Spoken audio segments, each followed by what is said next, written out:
Olá, sejam todos muito bem-vindos ao podcast Vida Europa. Eu me chamo Adriana Ribeiro Maia e agora eu vou fazer a leitura do texto Combate contra Fake News ou Censura. Esse aí, no caso, é a minha opinião relacionada ao projeto de lei 2630, que acabou que não passou na votação na Câmara dos Deputados ontem, no 2 de maio. Vamos lá. No atoleiro de trabalho que me encontro, eu resolvi dar uma olhada no projeto de lei 2630, ou o projeto das fake news. Vi vídeos, li textos e dei uma olhada no texto do projeto. E a minha conclusão é óbvia. Trata-se de uma censura disfarçada para proteger, entre aspas, a população. Vamos abrir um parêntese e contar uma pequena história. Minha família tinha um pequeno jornal no Rio de Janeiro, o Rio Zona Sul. Ele foi o primeiro jornal comunitário do estado fluminense. Para nos financiar, nós tínhamos o Clube de Anunciantes e o Clube de Assinantes. Na década de 90 e 80, nós fomos o jornal mais lido na Zona Sul carioca. Depois, no começo dos anos 2000, nós fechamos as portas por conta da crise do papel. Por que conto essa história? Por uma razão simples. Quando se fala em fake news, a primeira coisa é que se deve ter em mente é quem financia. Sim, meus caros, não existe jornalismo gratuito. Existe um custo e isso deve ser sinalizado para a população. Bom jornalismo custa dinheiro. A maneira mais eficiente de se combater as fake news é com jornalismo de qualidade, e isso custa dinheiro. O bom profissional precisa correr atrás da informação, checar com fontes, pesquisar bem o assunto. Depois, é necessário analisar os aspectos jurídicos. Sim, esse papo de estar com o celular na mão e sair publicando não funciona. No caso do Brasil, há vários jornalistas pagos como assessores parlamentares. Parlamentares brasileiros possuem verbas de gabinete e utilizam essas verbas para comprar jornalistas para propagar narrativas de seu interesse. Daí também vem parte das chamadas fake news. Em nenhum momento não criminalizo a assessoria de imprensa, muito pelo contrário, ela é importante e necessária. A assessoria de imprensa cuida da imagem, ou seja, de uma empresa, de um político ou partido, bem como de celebridades. O grande lance é que isso deve ser sinalizado. Importante mencionarmos a questão das verbas publicitárias.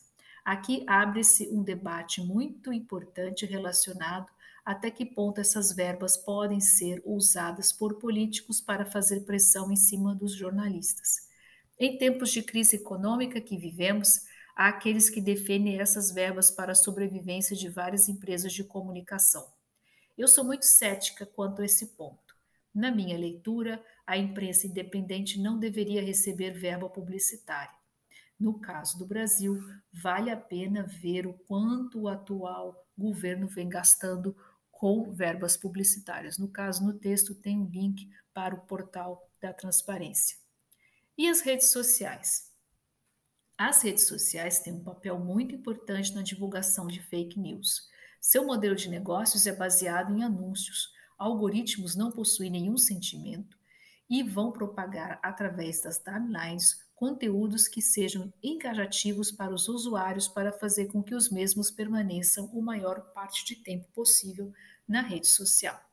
Ao longo da pandemia de Covid-19, as Big Techs ganharam muito dinheiro com conteúdos de movimentos anti-vacina.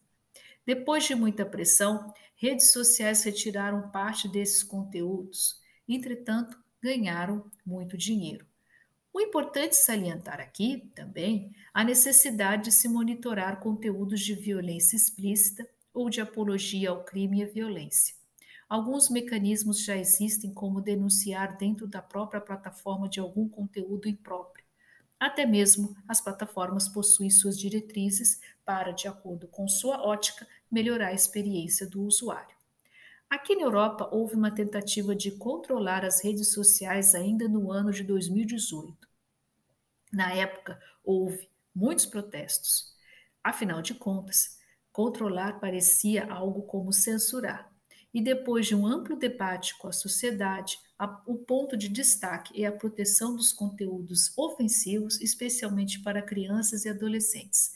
Para dar uma olhada, aí no caso, no texto tem um link para a lei, aí, para no caso, um texto da época. Vale lembrar que aqui na Europa há uma lei de dados pessoais bem rigorosa e que também vale para a internet. Publicação de fotos de pessoas sem autorização prévia é proibido. Foto de crianças, por exemplo, é totalmente proibido. No caso do comércio eletrônico, há também regras claras, como, por exemplo, sobre a questão do envio de newsletters ou e-mail marketing. Aí, no caso, também no texto original, tem um link para a Lei de Dados Pessoais na Europa, o texto em português de Portugal. Negócios online. Um ponto importante a se considerar do ponto de vista econômico. Já fazia um tempo que eu vinha observando esse processo de digitalização. A pandemia de Covid-19 apenas acelerou o processo. Milhares de pequenas e médias empresas migraram do mundo real para o virtual por conta dos custos de se manter um espaço físico. Primeiro, por conta dos lockdowns, produtos começaram a ser comprados através de webshops. Com o agravamento da crise econômica em função da guerra da Ucrânia, milhares de pequenos e médios empresários se viram obrigados a fechar o seu espaço físico. Os custos do aluguel e aquecimento ficaram impagáveis. Milhares de pessoas vivem do comércio eletrônico ou do comércio online. Muitos se reinventaram ao longo da pandemia de Covid-19. Esse ponto é muito importante e não pode ser deixado de fora nessa discussão. Afinal de contas, quem define fake news? Esse é o tema central desse projeto que foi desvirtuado para a censura. Deixar nas mãos de um governo definir o que é fake news pode ser perigoso. No caso do governo Lula 3, é bem questionável. O PT sempre quis controlar as mídias para impor a sua visão de democracia. O governo Lula 3 vem patinando até agora, especialmente na área econômica. Vale lembrar que 2003 não é 2023. A conjuntura econômica era outra. Os dois governos do Lula colheram os bons frutos do Plano Real e havia um apoio popular nesse momento. 2023 a história é outra. A conjuntura econômica vem abalada pela pandemia da Covid-19, além dos impactos da conjuntura mundial em relação à guerra na Ucrânia. A conjuntura política também é outra. Lula ganhou por uma pequena margem de diferença e possui um Congresso Nacional, nada a seu favor. Há de fazer política, ideologia não enche barriga. Na minha leitura, vir com esse projeto agora é, sobretudo, calar as críticas, além de dar benesses a aliados. Entregar esse controle de fake news na mão de gente que tem interesses implícitos pode resultar em perseguição e prejudicar milhares de brasileiros. Em uma democracia, vozes divergentes existem e são importantes na manutenção do debate. Quando há uma tentativa de censura, a pergunta que fica é: a quem interessa? E para concluir este podcast, uma observação muito importante. Em tempos de mimimi político-ideológico, eu não faço parte de nenhuma tribuísta. Eu defendo a democracia e a liberdade de expressão. Muito obrigada pela atenção de vocês. Esse foi o podcast aqui para o YouTube. Se você curte, não deixe de se inscrever, curtir e compartilhar. E até o próximo podcast.